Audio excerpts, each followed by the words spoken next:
You are a star mapper, a cartographer of the void. Your ship, the Wanderer, is small but resilient. It is your entire world out here on the fringe. You chart the silent, forgotten corners of the galaxy, places where the great empires never bothered to look. It is a lonely job, but it is a peaceful one. Usually. For 3 cycles, your sensors have been screaming.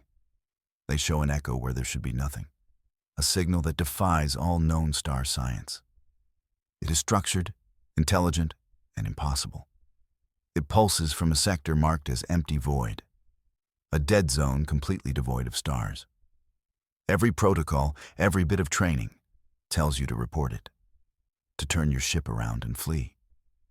But the signal, it calls to you. It is a siren song in the deep black. It promises a discovery that could redefine the charts, a mystery that begs to be solved. You adjust your course.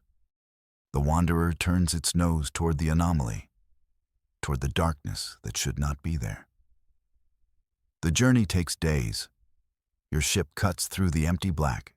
The stars thin out, then disappear entirely.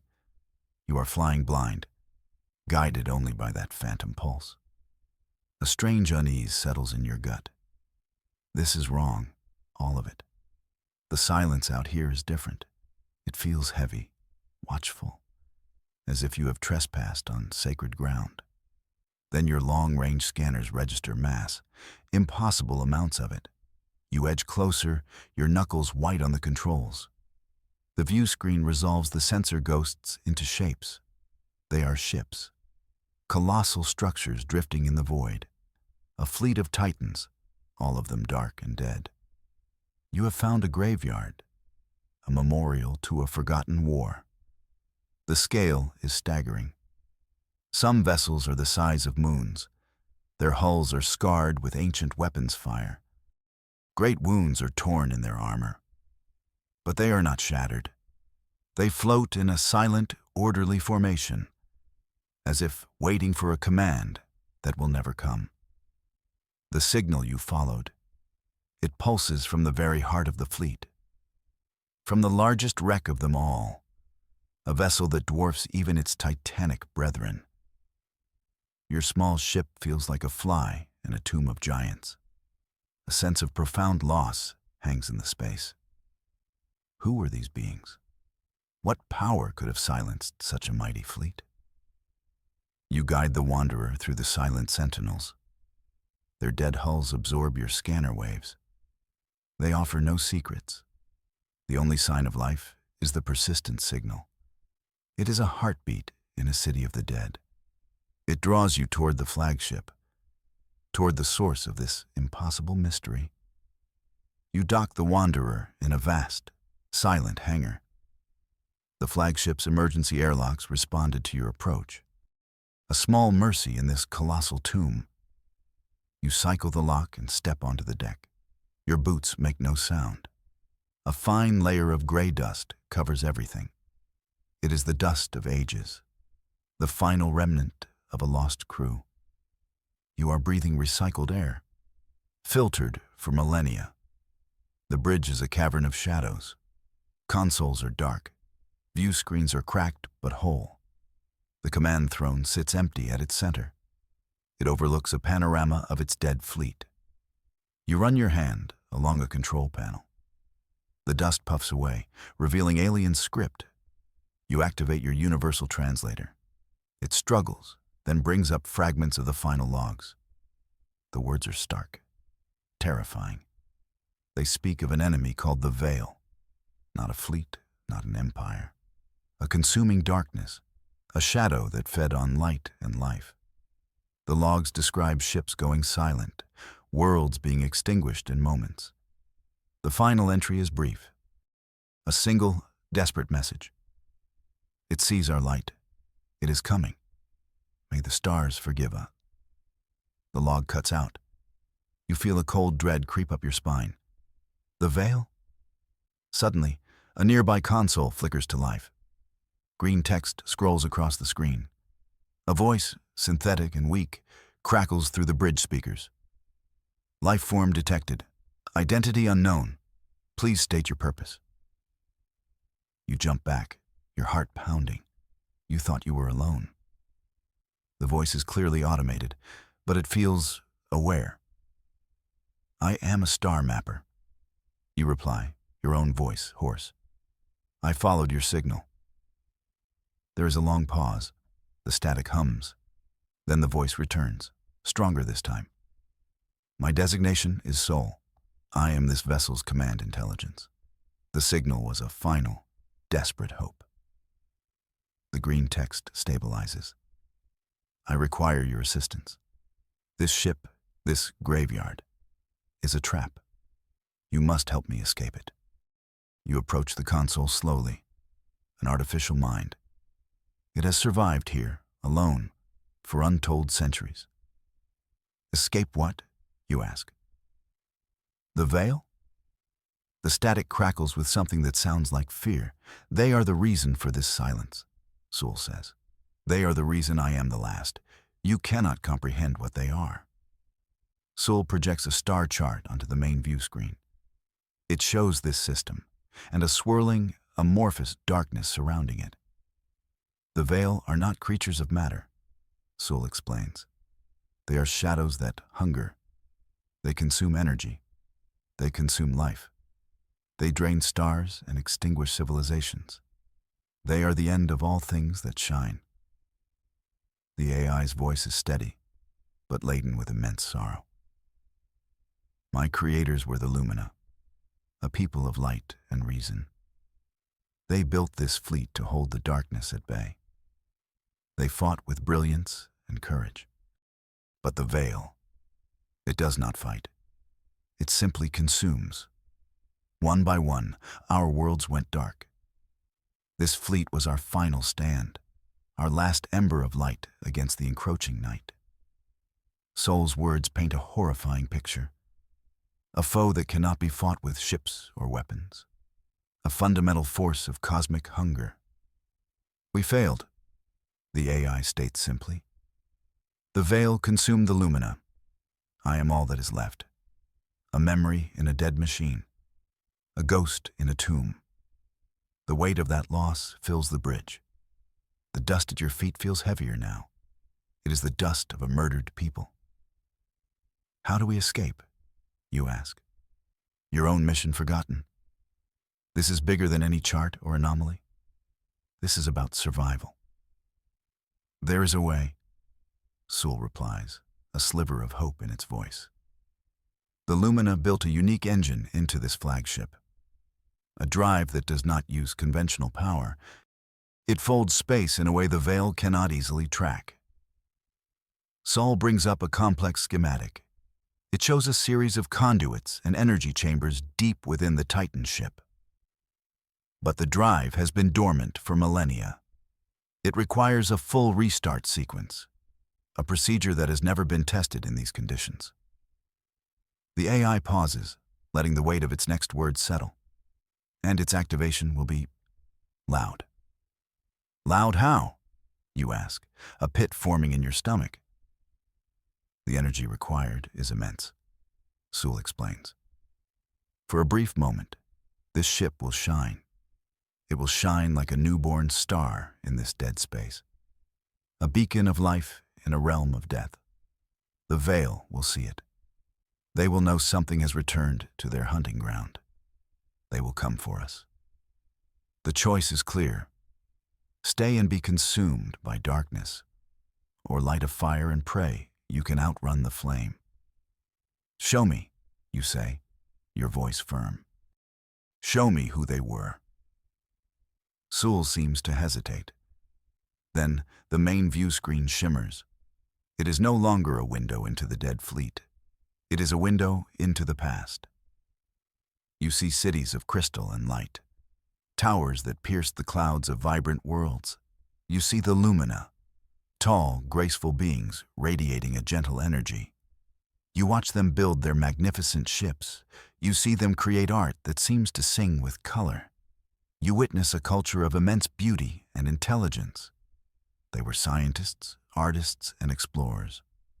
Their society was one of harmony, a stark contrast to the bickering empires you know. They were a people worth saving. Then the view darkens. Sol shows you the arrival of the Veil. It is not an invasion. It is a sickness, a creeping shadow at the edge of their systems. A star winks out. A planet goes cold and silent. Panic and fear replace the harmony. You watch the Lumina fight back. Their weapons of light seem useless against the encroaching void. They die in their trillions, their light fading into the insatiable darkness. The final image is of this bridge, full of determined Lumina, their faces grim as the shadows close in. The screen goes dark. The silence returns. They are gone, Sul says softly. But their knowledge, their legacy, remains. It is stored within my core. It must be preserved. You now understand. This is not just about escaping.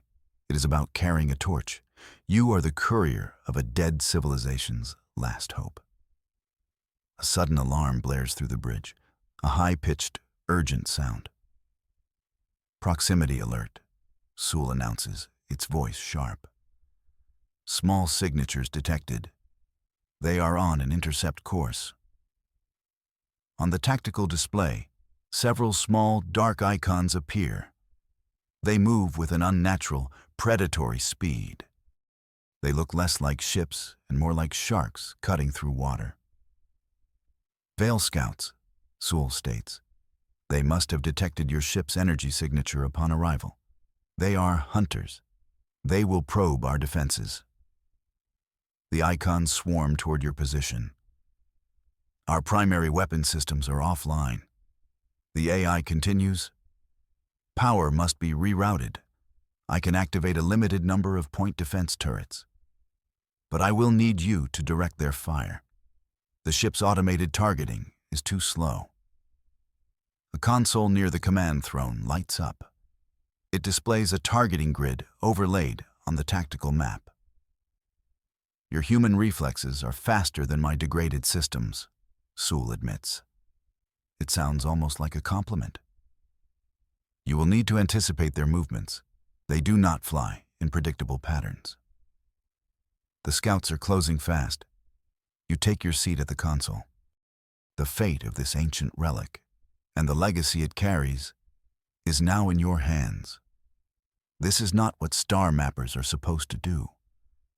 You are supposed to be drawing lines, not holding them. The scouts are impossibly agile. They weave through the debris field of dead ships. They use the giant hulls as cover. Your targeting cursor struggles to keep up. Turrets are online, Sol reports. Power is minimal. Make every shot count. You take a deep breath, focusing on the screen. The first scout breaks from cover, streaking toward the bridge. You drag the cursor, leading the target. You fire. A pulse of golden light lances out from the flagship's hull. It misses by meters. The scout jinks and dives. Another one appears on your flank. They are testing us, Sul says, looking for weaknesses in our defense grid. They are like a pack of wolves circling a wounded beast. You fire again, and this time you connect. The pulse of light hits the scout. It does not explode. It simply vanishes, like a shadow in a bright flash. One down. You manage to destroy two more. But there are too many. One slips past your defenses. A sickening crunch echoes through the hull. Red lights flash on a damage control panel. Hull breach on deck 17, Sul reports calmly. Atmosphere is venting, sealing bulkheads. The ship groans, the sound of ancient metal under stress. You are fighting a losing battle. The turrets are too slow, and your power is fading. You cannot hold them off forever. This is not sustainable, Sul says, its voice strained. The scouts are expendable. They will wear us down until the main fleet arrives. You look at the dwindling power reserves, at the flashing damage reports. The AI is right. You need a new plan, a better plan. There is nothing in the standard protocols, Sewell says. No strategy accounts for our current state of decay. You stare at the engine schematic still displayed on a side monitor. An idea sparks in your mind. It is wild. It is reckless. It is probably a terrible idea. Sewell, you say, your eyes fixed on the power conduits. Can you reroute the main drive's ignition power? There is a pause, a long one. Theoretically, the AI replies slowly. But to what end? It is an isolated system. It is not meant to be weaponized. It is now, you say. We don't need to fire the drive. We just need to charge it. All of it. Push the containment fields to their absolute limit. Create a massive energy surge. Not a beam, a pulse, an omnidirectional blast of pure energy. Sol processes this. The lights on its console flicker rapidly. The risk is astronomical, it finally says. A miscalculation could overload the core. The resulting explosion would vaporize this entire debris field. What's the alternative? You counter. Being dismantled piece by piece? Sol is silent. The logic is brutal, but undeniable. The plan is unorthodox, the AI concedes. It is not a solution my creators would have conceived. Their tactics were precise. This is chaotic. It is a human solution, a desperate gamble born from necessity, a leap of faith. I can perform the rerouting, Sewell says, but you will have to time the discharge. My processors cannot handle that many variables in real time. The burden falls to you once more. You agree without hesitation. There is no other choice. Begin rerouting the power. You command. The ship begins to hum, a deep, powerful thrum that vibrates up from the deck plates. It is a sound of immense power being awakened. On the engineering console, you watch as energy levels climb at an alarming rate. Indicators flash from green to yellow to screaming red. Containment fields are at 100%, Sol reports. 200%. The conduits are beginning to buckle. The lights on the bridge flicker and dim as power is diverted. The entire ship is groaning now. It is a beast waking from a long slumber, and it is angry. 400%, Sewell says, its voice tight. Structural integrity is failing across the engine decks. You must release the pulse now. Outside, the Veil scouts halt their attack. They seem to sense the change. They pull back, observing. On the long-range display, a new icon appears. It is massive, far larger than the scouts. The main fleet has been alerted, Sewell warns. A command ship is moving to intercept. Time has run out. You look at the tactical display. The remaining scouts are clustered together, watching. You take a breath, and you press the discharge control. A wave of pure white light erupts from the flagship. It is not a blast. It is a silent, expanding sphere of raw energy. It moves faster than light. The Veil scouts in its path do not stand a chance.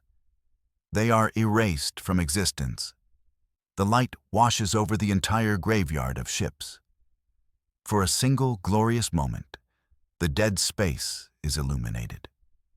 It is a star being born from the heart of a dead titan. The ship screams as the energy is unleashed. The lights die completely, plunging the bridge into absolute darkness. Emergency power kicks in a second later. The red glow is weak, unsettling. Pulse successful, Sewell reports, its voice somehow sounding exhausted. Immediate threats neutralized. But the energy release was significant, far greater than my projections. On the tactical map, you see the consequence. The entire Veil fleet, dozens of massive dark signatures, is now converging on your position. You lit a bonfire in the middle of their hunting ground. The drive is charged, Sewell says, a new urgency in its tone. Our window is closing. We must leave now. The engine thrums with contained power. The great ship is ready. You take the command throne. Controls light up under your hands. They feel surprisingly intuitive. Give me a course, you say. Get us out of this graveyard. A shimmering path appears on the main view screen, weaving through the colossal wrecks. This way, Sewell directs. I will manage the power, you manage the flight. The ship is large. She will not be nimble. That is an understatement. Piloting the Titan feels like steering a city block. You push the main thrusters. The ancient vessel groans in protest, then surges forward. The acceleration presses you back into the seat. The debris field rushes toward you. You wrestle with the controls, navigating the narrow channel between two dead cruisers. Their scarred hulls are close enough to touch. Behind you, the Veil fleet gives chase. They are faster, more agile. Red lances of energy, some kind of draining weapon, fire past your viewport. They are not trying to destroy you. They are trying to capture you, to drain the light you have rekindled. They are targeting our engines, Sewell warns. If they disable the drive, we are lost. You push the ship harder, the structure groaning under the strain. It was not built for this kind of maneuvering. One of their beams strikes the stern. The ship shudders violently. Minor damage to the outer hull, Sewell reports.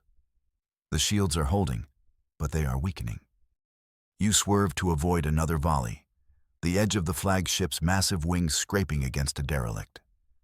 Metal screams, sparks fly. You are a lumbering giant running from a pack of ghosts. Then, just as you clear the main debris field, Sewell speaks again. Its voice holds a new tone. Surprise. Discovery. Wait, the AI says. While accessing the drive controls, I uncovered a hidden partition, a sealed archive. I am bypassing the encryption now. A moment of tense silence hangs in the air, broken only by the hum of the engines and the distant thud of weapons fire against your shields. I have it, Sewell announces. It is a final gift from my creators, a legacy. On your screen, a new set of coordinates appears, a single point in a distant, uncharted nebula. It is a protected world, Sewell explains, a refuge. The Lumina called it the last harbor. It is shielded from the Veil's senses, a place where life could begin anew.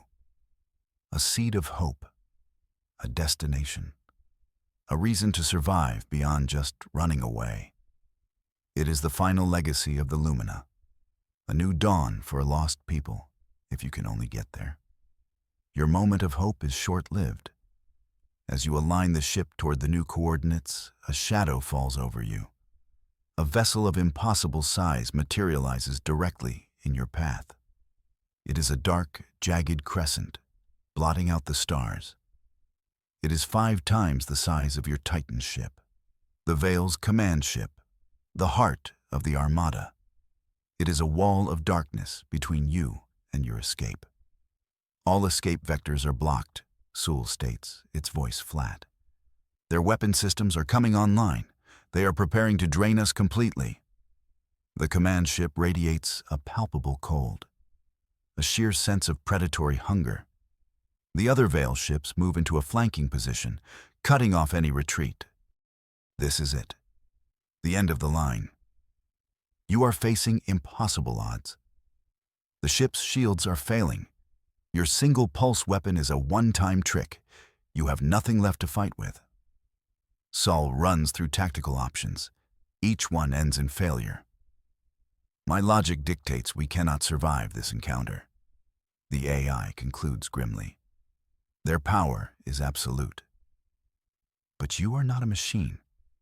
You are not bound by pure logic.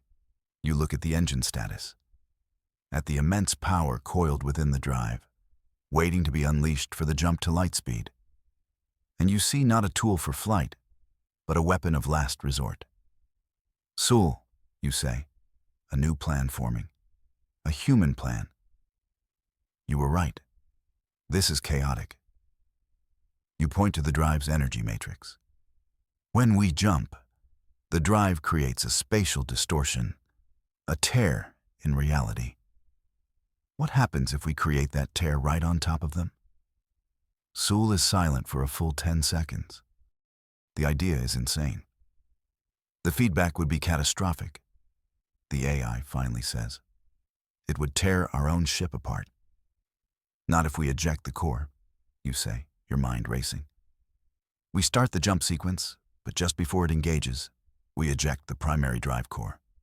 It becomes a bomb that detonates space itself. Sol processes the new, insane variables.